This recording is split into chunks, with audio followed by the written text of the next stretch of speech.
sungguh luar biasa baik ya Bu. Ibu bagaimana kabarnya hari ini? Sehat, baik juga Ibu. Terima kasih pada Tuhan ya Bu ya. Iya. Nah Bu, untuk pagi ini kita nih mau berbincang sebentar. Boleh Bu. Karena kan kita akan melakukan supervisi ya. Saya akan melakukan supervisi terhadap Ibu nih. Jadi kita akan melakukan perbincangan sebentar, namanya pra-observasi begitu ya Bu ya. Nah, kenapa kita lakukan pra-observasi ini? Ya tujuannya supaya Ibu nanti ada persiapan begitu untuk sebelum melakukan kegiatan pembelajaran di kelas gitu ya, supaya nanti Ibu pun lebih percaya diri, lebih siap, dan tentunya pembelajaran yang dilakukan itu ya lebih bermakna begitu untuk siswa. Baiklah Bu Putri, dalam pembelajaran kan sudah pastilah ada tujuan pembelajaran yang akan Ibu capai nantinya. Nah, kira-kira nih apa yang akan Ibu kembangkan dalam mewujudkan tujuan pembelajaran tersebut di kelas nanti? Berarti ini membahas tentang tujuan pembelajaran strategi yang perlu ya. Iya. Memang beberapa materi itu memiliki beberapa tujuan pembelajaran, tapi untuk kelas saya besok, kebetulan itu materinya tentang produksi. Tujuan pembelajarannya itu bagaimana siswa dapat memahami apa itu yang dimaksud dengan produksi dan apa saja yang menjadi bagian produksi. Kita membahas tentang Indonesia. Strategi saya untuk mencapai tujuan pembelajaran itu, saya akan sebagai guru saya akan mengambil beberapa metode dulu untuk tercapai tujuan pembelajaran itu. Beberapa metode tersebut contohnya seperti experiment learning, ada juga itu metode diskusi, ada juga itu nanti metode pembelajaran sedikit menjelaskan nanti ya Bu, tapi saya akan berusaha bagaimana siswa itu lebih banyak melakukan tanya jawab. Bagus sekali ya Bu ya, tadi sudah saya dengarkan semuanya. Nah, baiklah Ibu Putri, untuk kegiatan pembelajaran kan sudah pastilah ada tujuan pembelajaran yang akan kita capai kan begitu. Nah, kira-kira nih bagaimana Ibu mengembangkan tujuan pembelajaran tersebut gitu supaya terwujud begitu maksud saya Bu? Oke, berarti kita membahas tentang bagaimana mengembangkan tujuan pembelajaran. Menurut saya cara mengembangkan tujuan pembelajaran itu akan saya gunakan beberapa metode pembelajaran. Metode pembelajaran ini yang bisa diterapkan di kelas. Kebetulan untuk nanti supervisi kita itu saya masuk di kelas 91 dengan materi itu produksi.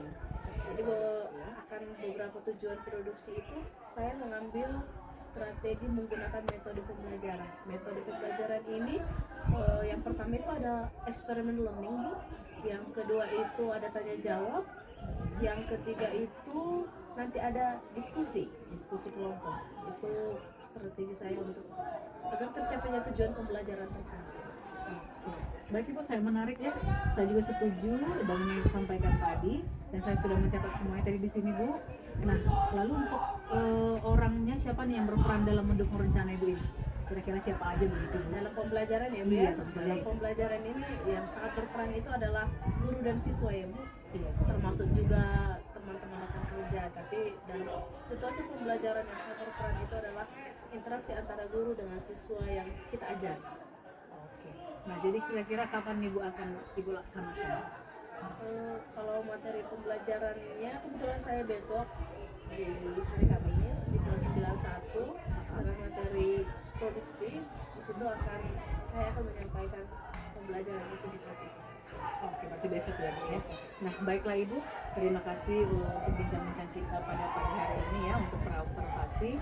Saya juga sudah mendapat gambaran tadi tentang kegiatan yang akan dilakukan besok. Nah, semoga nanti bisa itu terlaksana dengan baik ya, tidak ada kendala juga. Dan kita juga tetap semangat ya Bu ya untuk kegiatan actionnya besok ya. Oke. Itu saja Bu yang akan saya sampaikan untuk observasi pagi ini. Semoga besok sukses. Terima kasih ya Bu Putri. Selamat pagi. Gimana kabarnya hari ini? Sehat. Ada yang sakit? Ada yang patah hati? Ada yang chatnya nggak dibalas tadi malam? Kalau masalah itu tinggalkan di rumah. Sekarang kita untuk belajar. Oke.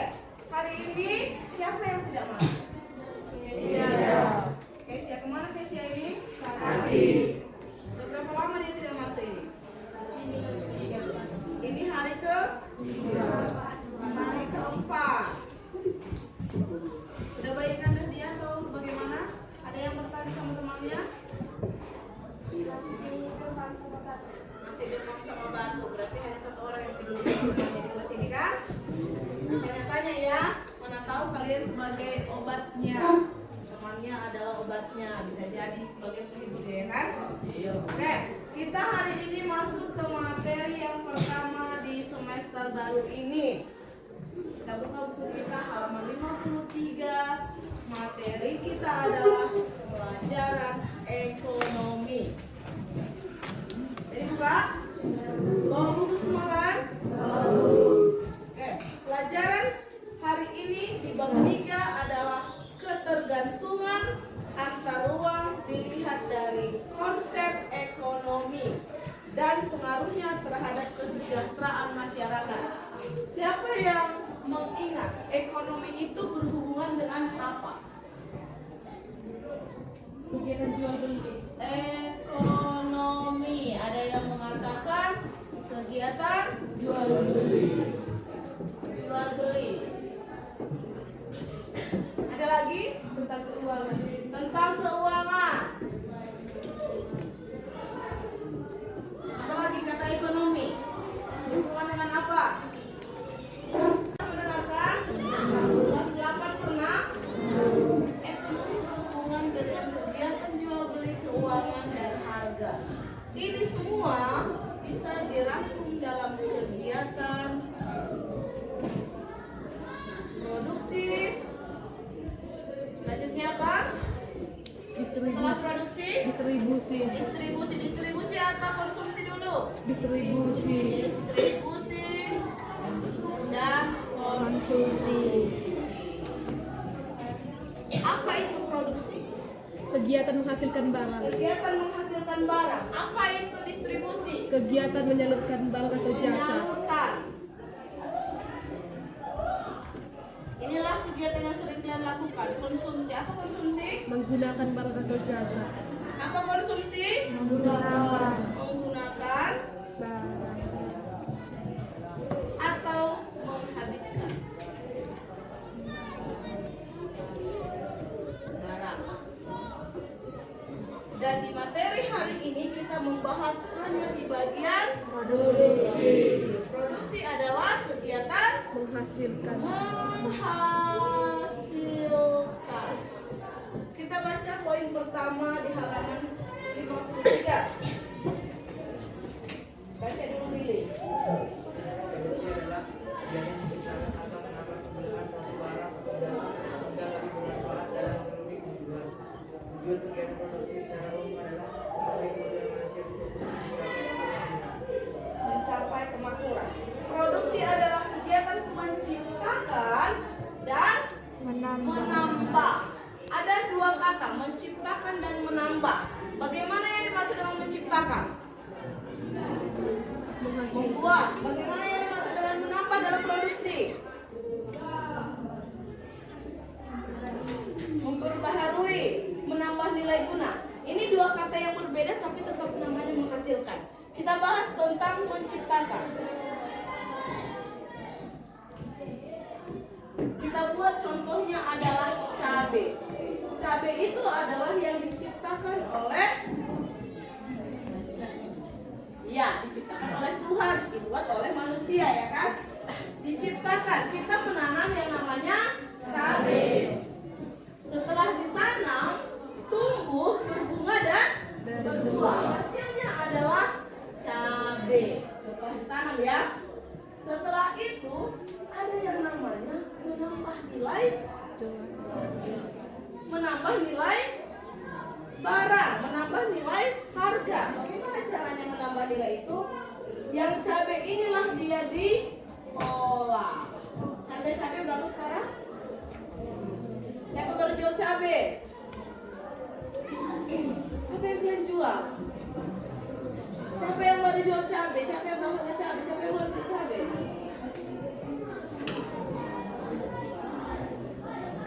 Siapa yang membeli cabai di rumahnya? Siapa yang masak? Membeli cabai ya? Kita boleh harga cabai sekarang adalah 20.000 per kilogram. Udah banyak itu kita jual dari ladang. Setelah dari pasar kita jual ke penula, jual di pasar harganya naik ya kan? Jadi 25.000. Ketika kita beli di gede, harganya menjadi 30.000. Itu adalah kegiatan ekonomi perdagangan tadi. Yang kita bahas di sini adalah menciptakan dan menambah nilai guna barang. Menambah nilai guna barang ini adalah dengan kata diolah. Biasanya diolah ini dalam bentuk perusahaan.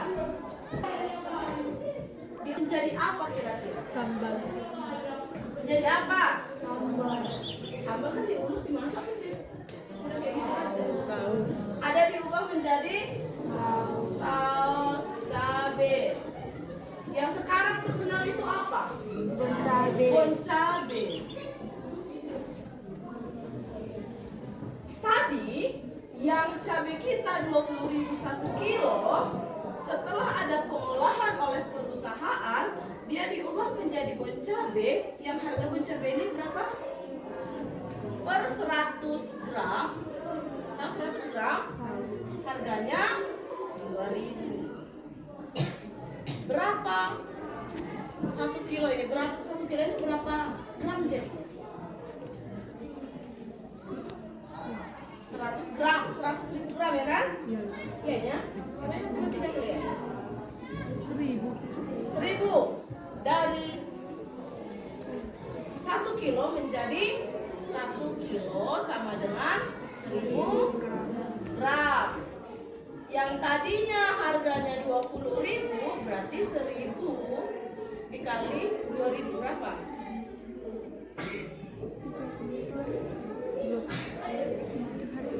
Berapa? 2.000. Berapa 1.000 kali 2.000? Sama-sama kali ya? 1.000 kali 2.000? 2.000. 20.000. Berapa? 20.000. Masa sih?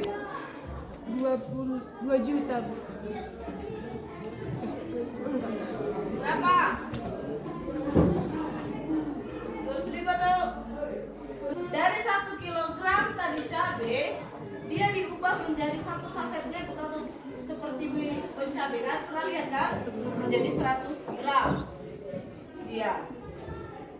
Jadi 1.000 gram dikali 2.000. Dari tadi 20.000, yang cabai tadi 20.000 1 kilo menjadi harga 2 juta. Itulah dia menambah nilai, Jual. Harga. menambah nilai guna barang. Ketika bertambah nilai guna barang, bertambah juga yang namanya harga. Sama seperti meja dan kayak kursi kalian ini. Diambil dari hutan sana satu pohon harganya 200.000. Dari satu pohon berubah menjadi 10 meja. Satu meja dihargai dengan 150.000. Bertambah nilai guna barang. Oke ya, bisa membedakan produksi menciptakan dan produksi menghasilkan menambah nilai guna barang. Bisa. Semua ini digunakan tujuannya adalah untuk memenuhi kebutuhan manusia yang namanya manusia. Ada di sini bukan manusia? Tidak. Masih manusia di sini? Masih. Kalau kira-kira mulai tidak ada, kasih tahu sama saya biar kita keluarkan dari sini. Ya kan? Selanjutnya poin yang kedua kita lihat ada tujuan dari kegiatan produksi. Yang pertama ada apa? Menghasilkan barang dan jasa seperti yang tadi. Yang kedua, Memperluas lapangan kerja. memperluas lapangan pekerjaan itulah fungsi dari perusahaan. Siapa yang cita-citanya bekerja di sebuah perusahaan? Tidak ada. Jadi cita-citanya semua bekerja di ladang sendiri ya kan? Biasanya memperluas lapangan pekerjaan ini sudah dia berhubungan dengan perusahaan. Kalau kita di ladang-ladang, itu kita tidak menambah yang namanya karyawan, tidak menambah namanya orang yang bekerja. Kenapa? Biasanya masih bisa kita lakukan dalam anggota keluarga kita. Tapi kalau ada perusahaan, itu tidak lagi. Dia membutuhkan karyawan, dia membutuhkan yang namanya barang, dia membutuhkan manajer, dia membutuhkan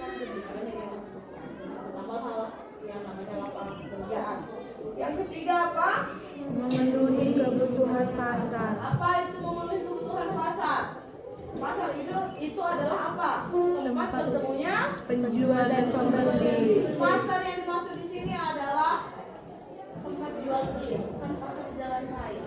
Tempat jual beli. Kalau kita di sini dikatakan pajak. Kalau mereka dalam bahasa Indonesia yang baik dan benar dikatakan pajak. Ada produsen dapat mencari keuntungan. Kegiatan produksi, konsumsi dan distribusi itu adalah mencari keuntungan. Makanya itu menjadi sebuah profesi. Ada profesi? Ya. Petani profesi? Ulangi ya. Sekarang kita masuk ke halaman 54. Karena kita membahas tentang produksi, berarti ada yang dihasilkan. Ada 8 yang dihasilkan yang sampai dikirim ke luar negeri dari Indonesia. Apa aja dia? Ada minyak bumi, gas alam, batu bara, pertanian, peternakan, perkebunan, perhutanan, perikanan, bahkan ada kelautan. Tapi yang biasanya diekspor itu berbentuk barang. Sekarang kita bentuk kelompok. Karena ini ada 8 pembahasan, kita buat 8 kelompok. Pembuatan kelompoknya kita buat yang paling depan, memutar kursinya menjadi satu kelompok dengan teman di belakangnya. Jadi yang 1 dan 3 itu berputar. Laksanakan sekarang.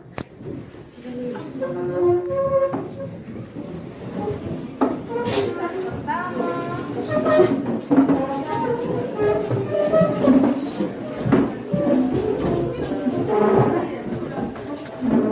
kita bentuk kelompoknya sudah terbentuk, kita bagilah dia. Kelompok 1, kelompok ini itu membahas tentang minyak bumi. Kelompok Flandes dan teman-teman membahas bagian kedua, gas alam. Kevin membahas tentang batu bara. Joy membahas pertanian. Si Fajar membahas perkebunan.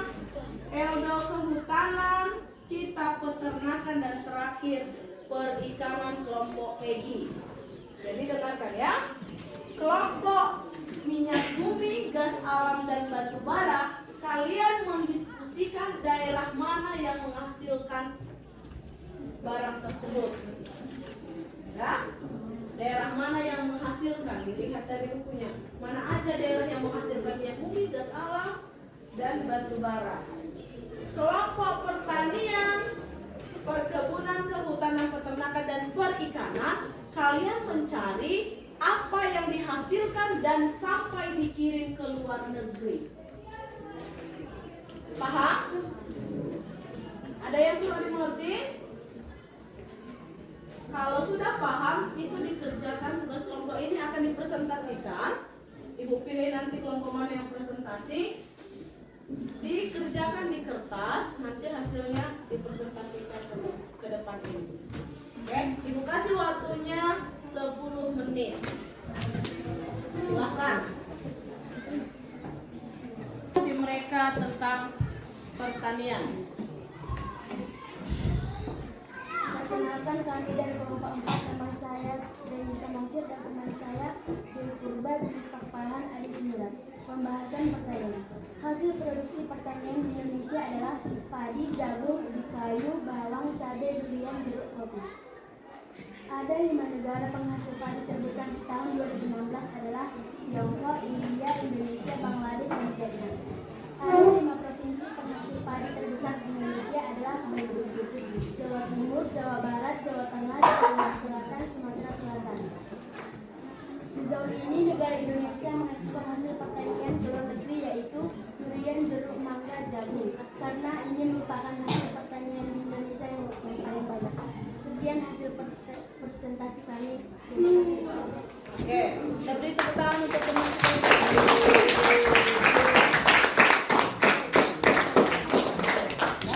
Mereka membahas tentang hasil pertanian. Hasil pertanian di Indonesia itu sangat banyak, tapi hanya bisa sedikit yang diekspor atau dikirim sampai ke luar negeri. Tadi disebutkan teman kita itu jeruk.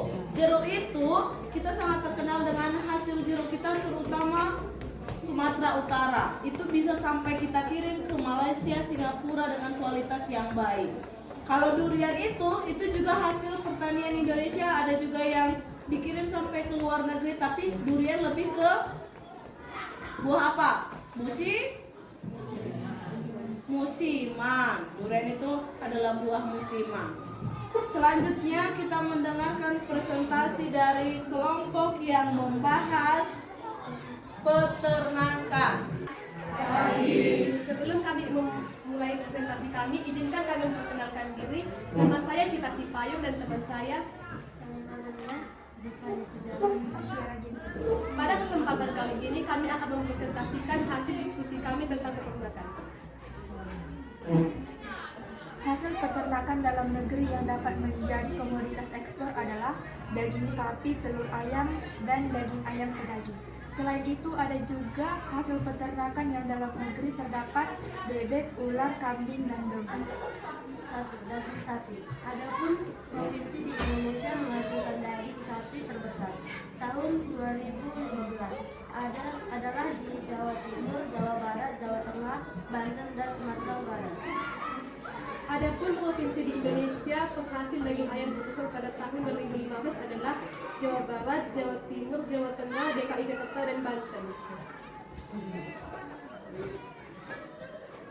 Adapun provinsi di Indonesia penghasil telur ayam terbesar tahun 2015 adalah Jawa Timur, Jawa Tengah, Jawa Barat, Sumatera Utara, dan Sulawesi Selatan. Sekian presentasi dari kelompok kami. Jika ada kekurangan atau kesalahan kata, tolong dimaafkan. Sekian, terima kasih.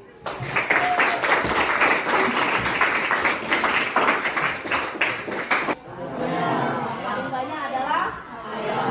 Apakah di sini ada yang peternak ular? Sejauh ini belum ada di daerah kita ya, tapi itu menjadi salah satu yang unik. Sudah banyak di daerah perkotaan mereka itu ternak ular. Untuk apa? Katanya ular itu adalah obat. Kalau tidak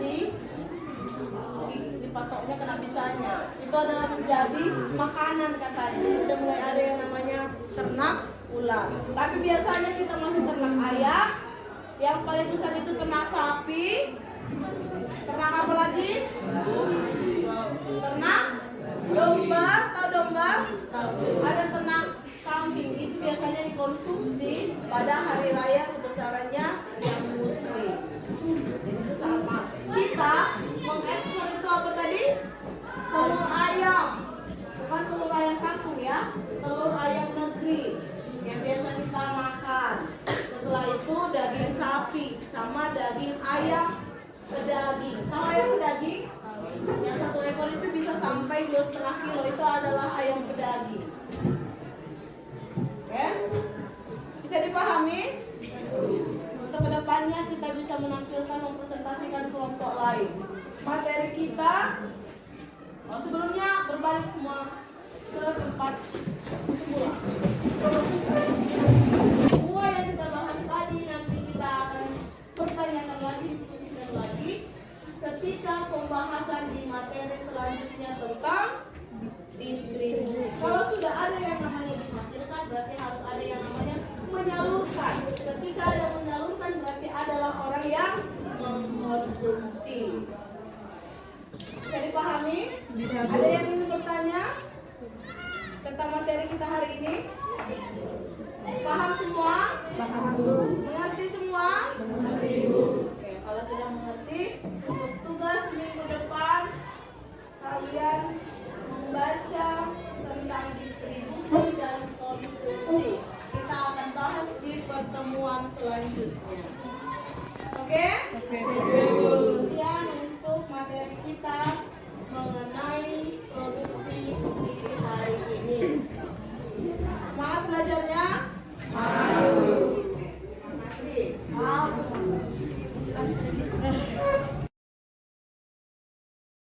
Selamat siang Ibu Putri. Selamat siang Ibu. Ya, gimana nih perasaan Ibu nih siang ini sudah mengajar tadi?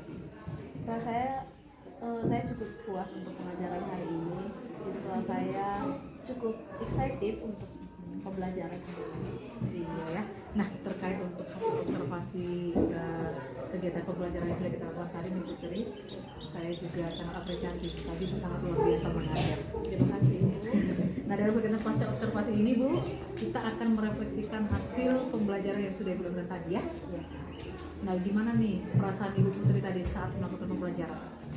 Perasaan saya ketika melakukan pembelajaran, saya sedikit mulai bingung ketika memulai pembelajaran karena saya berpikir apakah anak saya ini, siswa saya ini sudah membaca materi sebelumnya atau bagaimana. Tapi setelah pembelajaran itu terlaksana, ada beberapa di antara siswa saya ini sudah membaca materi, tapi ada beberapa juga yang belum membaca materinya. Jadi itu bisa dikendalikan ketika belajar melaksanakan. Bisa terhandle semua ya Bu ya. Nah, setelah melakukan pembelajaran ini nih, apakah memang sudah sesuai nih tadi dengan rencana Ibu sebelumnya? Untuk perencanaan pembelajaran di kelas ini memang sedikit berbeda dari kelas yang lain. Sesuai dengan apa yang saya rencanakan untuk pembelajaran di kelas saya ini sesuai terlaksana dengan baik. Cuma ada sedikit yang kehilang dalam proses pembelajaran itu ketika kegiatan tanya jawabnya. Sedikit ada tanya jawab. Ada beberapa yang tidak menjawab. Iya, ada beberapa yang tidak menjawab, ada yang karena mungkin mereka belum baca materi yang harus dipelajari untuk hari ini. Oke. Nah, dalam pembelajaran yang sudah Ibu lakukan tadi nih, kira-kira tadi kendalanya apa Bu? Selain itu tadi yang disebutkan, ada lagi kendala yang lain begitu? Kendala selain siswa sebagian belum membaca materi, ada mungkin di bagian media ya. Media ya. Seharusnya dalam pembelajaran ini ada dibuat media pembelajaran, manakah hasil? Ini kan tadi pembelajaran kita hari ini tentang produksi. Sebaiknya dalam pembelajaran ini ada kita menunjukkan apa yang menjadi produksi itu, contohnya seperti itu. Nah, tapi itu mungkin untuk kedepannya boleh begitu Bu. Nah, tadi yang saya lihat juga Ibu tuh tadi menggunakan beberapa metode ya dalam pengajaran, ada tadi diskusi, ada juga tanya jawab, ada juga tadi experience learning. Nah, kira-kira nih apa nih yang tadi Bu kembangkan atau yang Bu kuatkan tadi dalam pengajaran?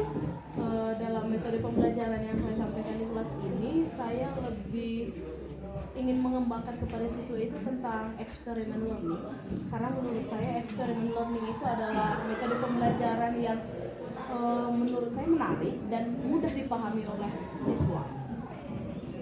Eksperimen learning itu tentang bagaimana yang terjadi, langsung contohnya itu langsung yang pernah mereka alami, jadi itu memudahkan mereka untuk mengerti materi yang disampaikan, apalagi hari ini materinya tentang produksi yang sering dan biasa mereka hasilkan dari ini kan kebanyakan pertanyaan ya Bu, itu adalah salah satu produksi terbesar di Indonesia juga kan. Iya.